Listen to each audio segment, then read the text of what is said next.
ඔය ඉරුම් කරලක් කණ්ඩාවා මේ අයියගෙන් බලමු ඉතින් හොඳයි මම හැමදාම මෙතනින් කාලා යන්නේ එක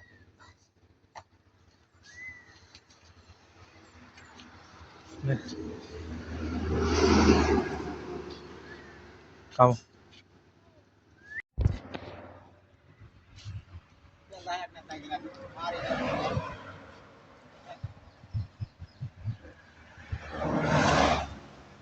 රසයි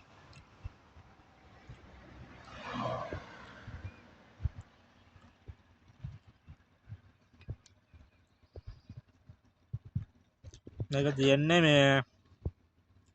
ඔය මයංගන පොළොන්නරු පාරනේ දේවිද්දාගම විදුලි බලාගාර ළඟ නේද